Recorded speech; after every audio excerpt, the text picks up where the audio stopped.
I have so many sweet DIYs and I can't wait to show them to you. Thank you for stopping by Lavender and Lace. I'm Alicia. Welcome back to my viewers that come and see me each week. And hello, if you are new here, thank you for stopping by today. And let's jump into today's projects. I have a couple of these books in my stash and I picked these up at the thrift store, and this is a hardback book. These make great blanks for projects, and I also like to distress these just to add to my everyday decor.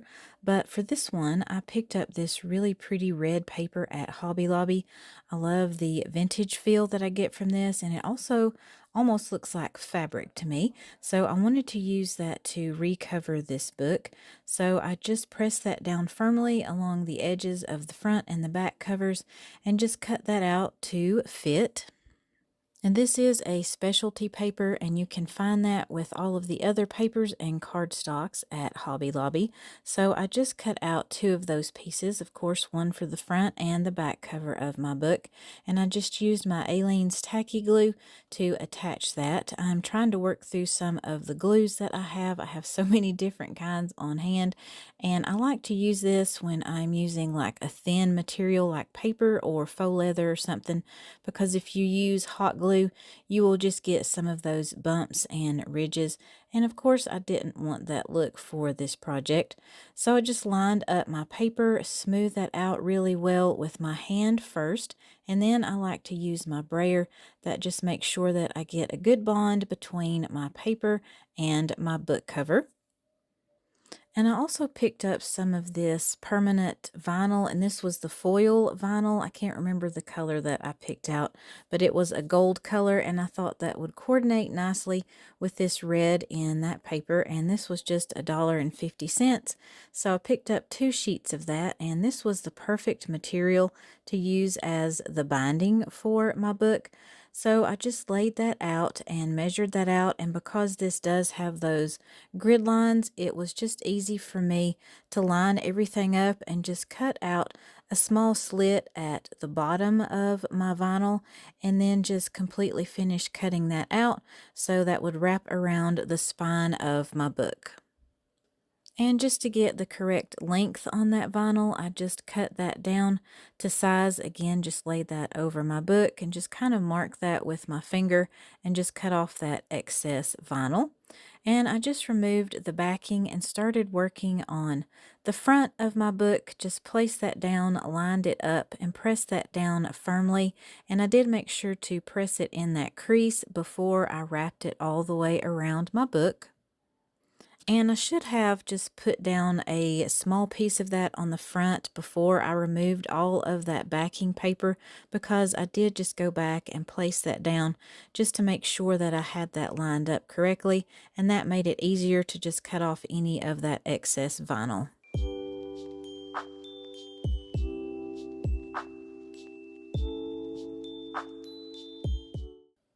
And once I had everything cut the way that I needed it, I did just make sure that I went back over all of my areas, just pressed that down and smoothed that out all along the spine of my book, and made sure that would open. And just to finish up the bottom and the top edges, I did have a little bit of hangover from that vinyl, so I just cut a couple of slits in that and just folded that over the front and the back covers, and also along that bottom portion of the spine of my book.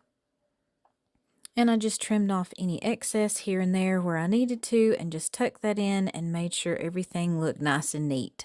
And my paper was just a little bit too large for the covers, so I just used an X-Acto knife and just trimmed that off and just got that nice and even with the front and the back covers. Okay, so I couldn't decide how I wanted to put my label or tag, whatever you want to call it, on my book. So I did do some measurements. I measured just the red portion, and I also measured from the spine to the edge of that cover. And I also found this really pretty decorative paper at Hobby Lobby, and I just love the design on this one. So I started with this piece and I measured this out. I believe this was a kind of a 4x4 square, and I just cut that out. I really couldn't decide how I wanted to fix the title for my book. I know I wanted this to look very decorative because this is going to be Mrs. Claus's recipe book. So I wanted this just to look very festive and have a lot of decoration to it. So I just cut out my first piece of paper and I used my little decorative scissors that I have just to make the edges a little bit fancier. And then I just placed that back down on my book cover where I wanted it. And I had picked up a couple of different other kinds of paper just to coordinate with this. And I decided to go with that gold one. And again, I just measured that white piece just to make sure what my final measurements were on that one. And then I just took my gold piece of paper and I did this one a 3.5 by 3.5 inch square. Just cut that out, and again I used some decorative scissors. These were different than the first pair that I used, again just to make this look a little bit fancier and festive. And the whole time I was working on this part, I would just place that down and try to decide where I wanted it. I couldn't decide if I wanted it more at the top of my book or in the center of that, but I knew that I was going to be adding some other embellishments, so I decided to go with the top portion for this. And I just used some more of that Aleene's tacky glue and attached my gold piece of paper to my white piece. And that tacky glue just allows you to move everything around before you really press it down firmly. That's one of the bonuses of using that versus hot glue. You have just some time to play around with things and get them centered. And of course, again, I used my brayer just to make sure everything was attached well. And I wanted to show this to you guys. I actually don't leave this on my book, but I thought I might like to add another couple of pieces on the top and the bottom of the front of my book. So I took another piece of that white decorative paper and just cut that out and kind of played around with it just to see if I would like that or not, whether or not I wanted to add this, and I decided not to do that. Of course, you guys, if you recreate this project, you can do whatever that you want to and use whatever decorative touch that you want for your project. And I just went into my Cricut design space and created an image to go on the front of my book. This was much more of a headache than I thought it would be. I didn't show you guys a lot of that process, and you can see that I already have the top portion of my decal already cut out and applied to my transfer paper. I did actually wind up having to cut out that portion 3 different times just because the font and the size was so small on that. It just made it difficult, but I did do a reverse weed on that part, so that helped that process a little bit. And then I just had to apply the second portion of my design to my transfer paper. And of course, I wanted to use my paper transfer paper, if that makes sense. This is super low tack, so I knew I didn't want to use a really heavy tack because I'm applying this vinyl to paper, so I didn't want to rip that in any way.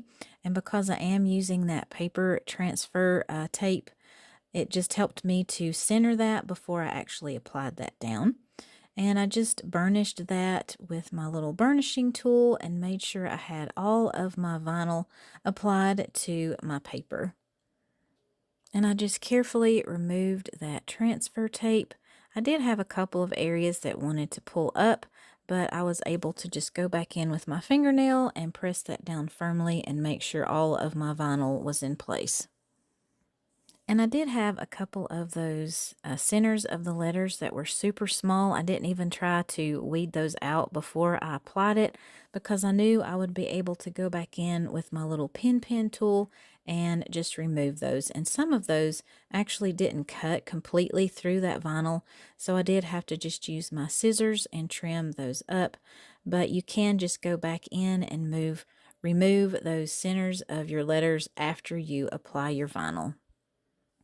And I didn't even try to keep the dot for my eye in the word kitchen, so I just used a fine tip Sharpie and just went back in and made the dot. And I wanted to, of course, attach this to the front of my book, and again, I'm just using some of my Aleene's tacky glue. And I wanted to take just a minute to thank you all so much for supporting me and watching my videos and just helping my channel to grow. That means so much to me, and I hope you are enjoying this video so far. And if you are liking this project, please give this video a thumbs up. I had a piece of this leather in my stash. I actually made a leather armor suit for my son several years ago for Halloween, and I had some scrap pieces left over. So I just cut out a very narrow strip. I wanted this to be long enough to wrap all the way around my book, and this actually reminded me kind of Santa's belt, that color that I had. So I just kind of looped this on the front. If you do pull this leather too tightly, it will break. So I was trying to be careful with that. And I also had one of these mini bamboo spoons and some small pieces of greenery and a little gingerbread girl that I wanted to add to the front of my book just for an added touch of sweetness to this project. So I just used some hot glue and started gluing everything down. I just kind of held that leather piece in place and glued my spoon as well as my greenery underneath. And I just held that greenery and that spoon in place until my hot glue had set up. And then I just added my little gingerbread girl right to the center.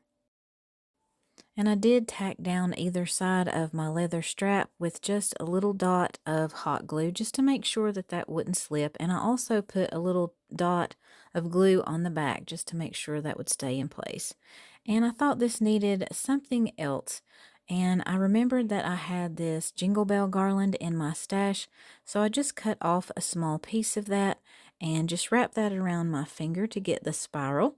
And I just used some hot glue to glue that in place as well. And you guys, when I was a kid, there was one Christmas Eve that I knew I heard the jingle bells on Santa's sleigh. So I had a fun time reminiscing about that story while I was adding these jingle bells to my project.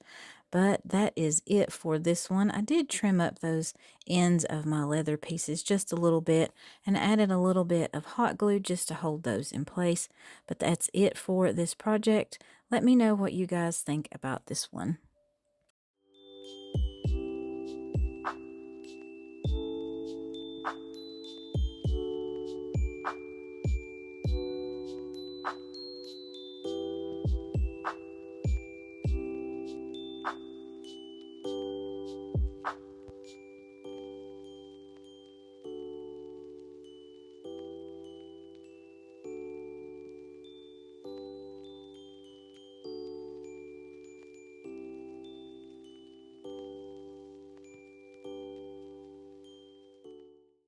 I have several different types of clay in my stash that I wanted to use for this next part of my project.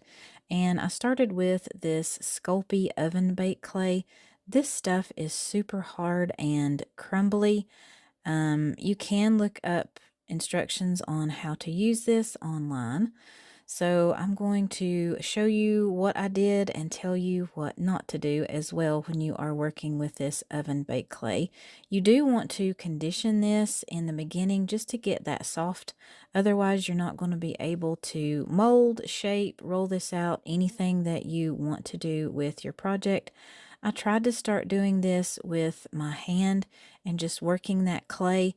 But what I actually did, I put this in a microwave safe bowl and just put that in for 30 seconds, and that warmed it up just enough for me to be able to kind of get this squished together, and it was a little bit more pliable and easier to work with. Full disclosure, I did ruin one complete block of that because I put it back in the microwave for a second 30-second cycle. Don't do that. It made it just completely dried out, hard as a rock. I wasn't able to work with that at all. But I was able to eventually get this soft enough to roll this one out. I did not get this one conditioned enough as I needed to. You guys will see in just a minute why. But I did just roll that out. And I also found these little mini cookie cutters at Walmart that I wanted to use for this. I'm going to be making some faux cookies. And I just cut those off of the backing and used all of those for this project. And you guys can see all of those big cracks in my clay. That is because I didn't work with it enough in the beginning and get that conditioned and soft enough. I didn't know that at this point in the process. I learned that a little bit later on. But I went ahead and cut out all of my cookie shapes, and these did stay together. It just had a little bit of crack in it, and I tried not to cut out in those areas that had those larger cracks because I knew my finished product probably wouldn't stay together and it would break.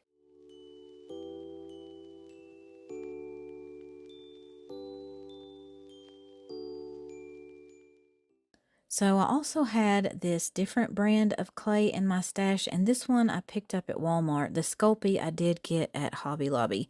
And this one has the QR code that you can scan, and you can actually watch some short videos on how to condition this clay and get it workable before you start working with it. So you want to crumble this up into smaller pieces, and you try to want to work that just a little bit before you move on to your next step. And the instructions for this clay said to use a hair dryer on the low setting and just heat up your clay for 15 to 30-second intervals. And you want to just make sure that you move your hair dryer around. Try to get that heat evenly dispersed through your clay. And then you just want to kind of work with that with your hands again and also with your roller. You just want to keep working that until it gets soft and easier to work with. You can see at this point, this was just after that first heat cycle with the hair dryer. It was still super crumbly.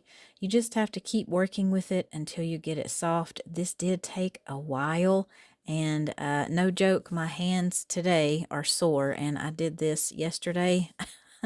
I can't hardly do anything with my hands now because it was so hard for me to get that clay soft. But I still just kept working with it, going back and forth with the heat and the roller until I was able to roll this out. And I wanted to use my cookie cutters again and make some more cookies with this clay. But you guys just keep working with it, and it does take some time to condition that clay.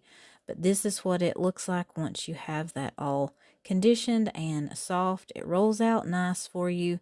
And I was able to get this one rolled out evenly and just cut out some more cookies. And I had some scrap pieces of my clay, and that's a good thing. I wanted to use it because I thought it was the perfect color to make some pie crusts. So I just pulled off some smaller sections of that, shaped that into some balls, and I used one of my Cricut tools just to get an indentation started in the center of my little dough ball here. And in the beginning, this really looked like a thumbprint cookie, so I almost went that direction. But that might be an idea if you guys work with this clay. But I just pressed that indentation in the center of my piece of clay, just work that around until I had a shape that I was happy with. And I also tried to get this the same thickness all the way across my pie crust because I knew if I didn't, it wouldn't bake evenly in the oven.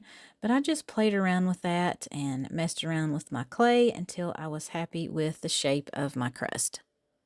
And I had enough extra of this clay to do 3 pie crusts total. And I did roll out just another small piece of that clay and just cut that into long strips. And this was not any measurements. I didn't measure anything. I just cut that out and just kind of eyeballed everything. And I just crisscrossed all of my pieces and made a lattice top for one of my pies.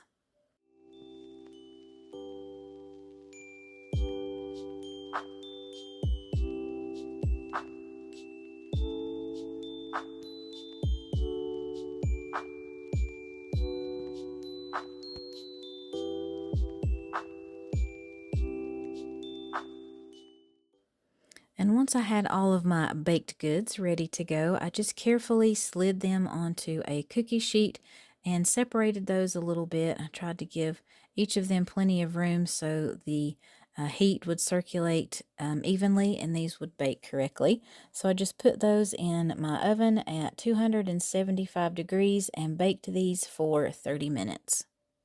And after your cookies come out of the oven and they have cooled, you can start decorating them. I chose to use puff paint for this. You could use different colors of hot glue if you wanted to. This was just easier for me because you have to change out your hot glue, if you're using all those different colors, and that can be a headache. So I just opted to use this puff paint and just chose the colors that I wanted for my cookies. And I did use the tip of the little paint bottle just to kind of smooth that out a little bit. And this was so much fun. Graceland was actually just standing to the left of me, and she had several of these little cookies that she was decorating too. We just had a lot of fun with this, and I actually really wanted to make some cookies at this point. So just have fun with this. You can use whatever color that you want. And I got these smaller sized puffy paints at Walmart. It came in, I want to say, a 10 or 12 pack. I can't remember how many colors I got, but I was able to get a lot of colors for about $9, and I had plenty to do this project. And for my pie crust, I decided to use my Model Magic. I had a blue and a red. I really like the Model Magic better. It's a lot easier to work with, and you don't have to condition it beforehand. So I just used my blue and made some small little pieces and put that in the bottom of this first pie crust. And I did the same thing with my red Model Magic. Of course, you guys can do whatever pies that you want to. I was just using what I had on hand and what I knew would dry and set up nicely with this oven baked clay. And that Model Magic does, you can just let that sit out for 24 to 48 hours and it will just dry like you're just air dry clay. And for my strawberry pie, I took some more of that puffy paint and added just a swirl of whipped cream on the top. That will be my strawberries and cream pie. And for my third one, I wanted to make this one into kind of a chocolate peppermint pie, but I didn't have any brown Model Magic clay that I wanted to use. So I just started rolling out a snake, and then I just took an extra chunk of that clay and added that to the bottom of my pie just to give that a little bit of filler so I wouldn't have to use so much on the top. And then I just spiraled that snake and added that as some whipped cream on the top of my pie. And of course, this Model Magic is super forgiving, so if you don't like the way it looks the first time, you can pull it out and do it again. And I did exactly that. I did this pie twice because I did not like the way it looked this first time. And just to embellish my chocolate peppermint pie, I added a mini candy cane and some of these tiny little faux candy sprinkles. And I could not find my little Cricut tweezers to help me with these sprinkles, so I struggled with getting those put into that clay just to make sure that they would stay in there. But I added some of those chocolate pieces, the little mini peppermint candies, and I did add just a few of those white sprinkles to this one. And back to my blueberry pie. I just used some hot glue to attach the lattice to the top of this one. I did have to go back and add just a few more pieces of that blue clay just so this would have something to adhere to. So I just used that hot glue, and this clay was still a little bit pliable, so that worked in my favor. I was able to just kind of mold that to my pie shape and hold that in place until it had set up. I also had some of this modeling clay in my stash, and I thought the brown color would be perfect to make some extra gingerbread men for my Mrs. Claus's bakery. So I just started with that one, and this one, of course, is super soft, and I just rolled that out with my roller and used another one of my little mini cookie cutters to cut out my gingerbread men. And these projects with this clay are so much fun. These would be something that you could do with your kids or your grandkids this year. These are just really fun projects, and you could make a lot of memories while you are working on these.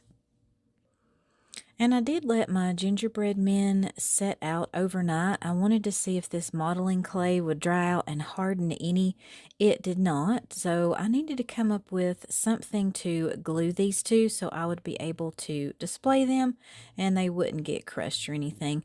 So I had a piece of this cardboard, and this is pretty thin cardboard. It actually came out of a picture frame that I got from the Dollar Tree. So I just laid out my gingerbread men and kind of measured out the size that I wanted for a little mini cookie sheet. And I just cut out my cardboard. And cookie sheets do have kind of a raised edge all the way around the perimeter. So I just cut out some really small strips in that cardboard to make that rim around my cookie sheet.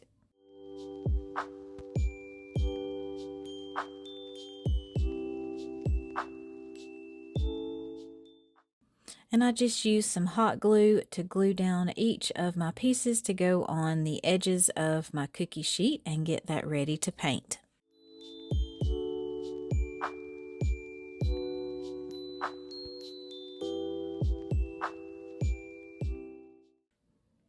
And I used this folk art metallic silver to paint my cookie sheet. That did take 3 coats on the top, and I did just 1 coat on the bottom because you won't be able to see that when I have all of my little sweet treats displayed. And once that paint was dry, I just laid out my cookies to see where I wanted to glue them down on my cookie sheet.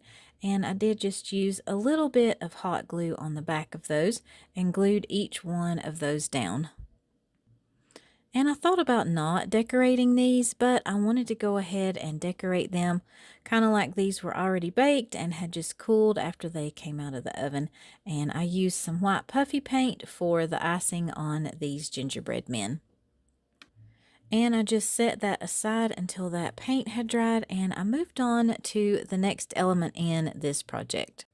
So of course, any bakery needs a menu board, and I found this little easel stand that I had in my stash. It's one of the dry erase boards that you can find at Dollar Tree. I've had it for quite some time, so I don't know if they have these actually in the stores right now, but this one was the perfect size for this project. And you guys, I will show you how I styled everything in just a little bit for my bakery. But I just went into Canva and created this design that would fit onto my little easel menu board. I can't remember the sizing for this. I want to say it was about 3.5 by 5.5 inches. So I just traced around the perimeter of that sign and just cut out the menu that I want to be adding to my menu board. And if you don't have Canva or a printer, you could just use some construction paper, printer paper, write out your menu, use stickers. You could probably find just some rub-on transfer letters, whatever you have, guys. Just be creative, and this is your project, so you make it your own and just use whatever that you have on hand. And I just used my Elmer's glue stick to attach that to the front of my board and used my brayer just to make sure that was attached well and the corners wouldn't roll up. And I wanted to add just a little bit of greenery to this. So I had several of these little pieces in my stash that I had already cut down, and I just laid those over onto the right hand side. And I also have another one of these little gingerbread men, and I just glued all of that down with some hot glue. You could also add some berries, anything that you might have on hand. But that's all I did for my little menu board, and we are getting ready to display everything. I can't wait to show you guys how all of this came together.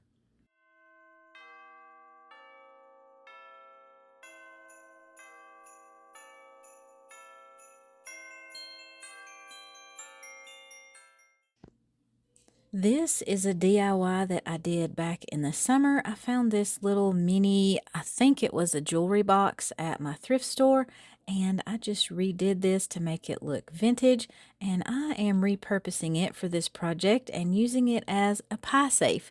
Do you guys know what those are? Let me know in the comments. So I just started adding all of my little sweet treats to this. and I kind of just played around with the placing, just figured out where I wanted everything to go. And I also used some of these small plates that I have in a tea set. This is one that I have had since I was a little girl. My dad loved to go to the flea markets and things, and we found that years ago at one of the flea markets that we always visited. So I thought those would be the perfect size to display all of my faux cookies. And aren't those just absolutely the cutest things that you have ever seen? I had so much fun with all of these little mini sweet treats.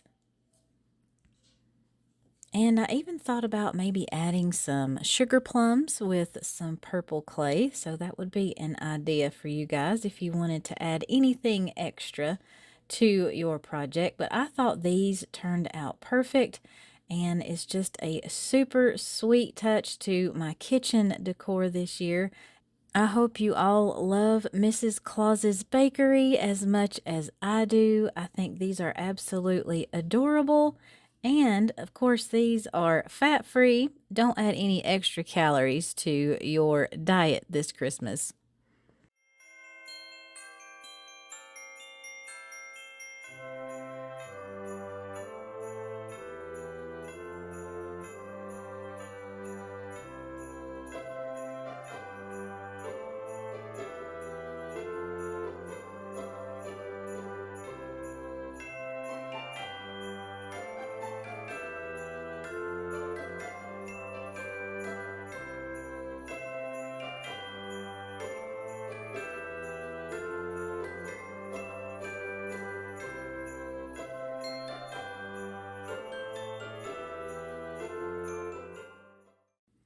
I'm using a couple of different kinds of air dry clay for this project just to see which one works the best and the results that I like the best. So I started with my Model Magic clay, and I only had a little bit in this package. I did wind up getting some more of that one from the store.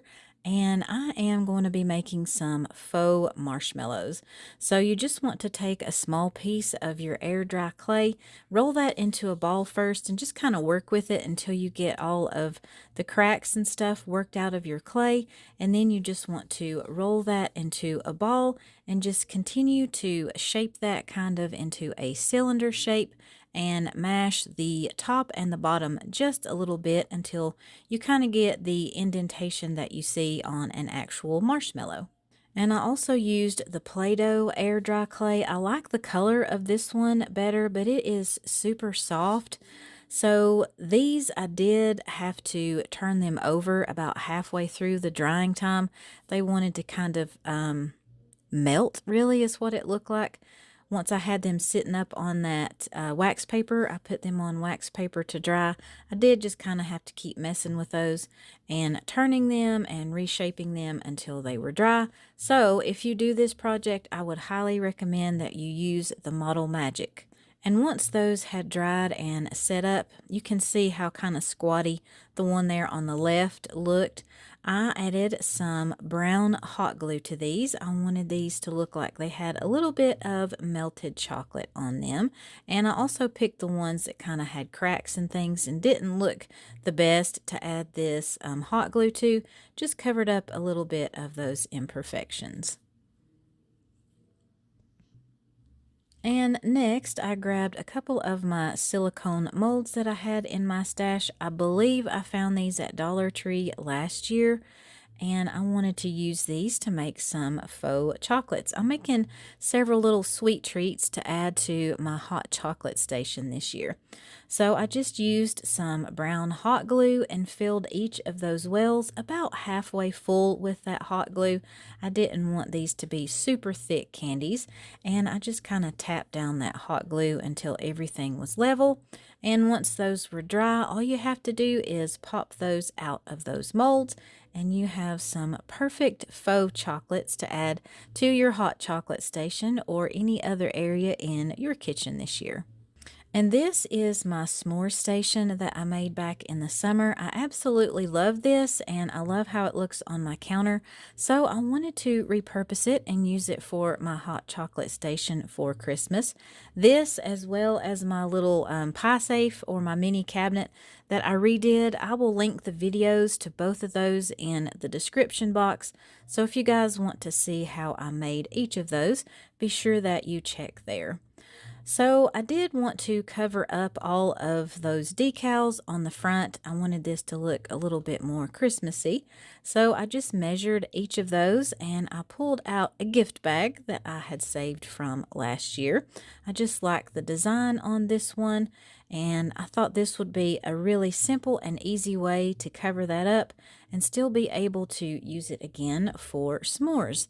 So I just cut off that front piece of the bag and the handle and also just pulled off that extra piece of paper bag that was holding down the handle. Just remove that so I wouldn't have any lumps or anything on my bag pieces that I'm cutting out. And I just marked off the size that I would need. I did measure twice, cut once, remember that you guys. And I just used my ruler and pencil and just drew out some lines and cut out 3 pieces to go on the front of my hot chocolate station.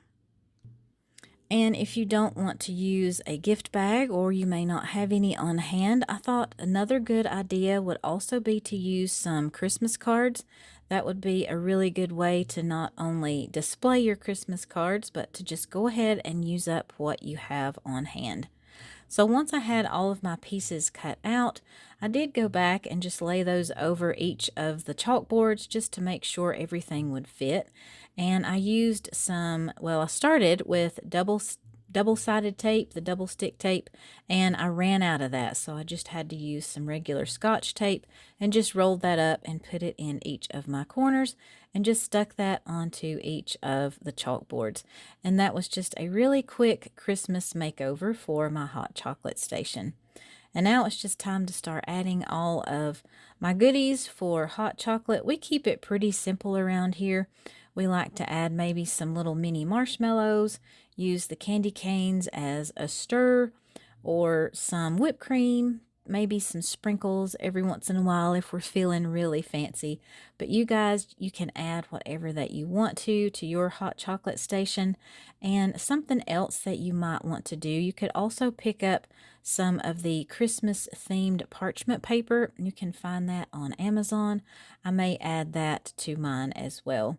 But I added some of my faux candy canes or peppermint sticks there on the left, my marshmallows, and also my faux chocolates. And I just love how this one turned out. I think it is so cute. I think I may have to make myself a cup of hot chocolate. We do have some snow and sleet in the forecast for tonight, so I might be ready to cozy up on the couch by the fire with a nice mug of hot chocolate.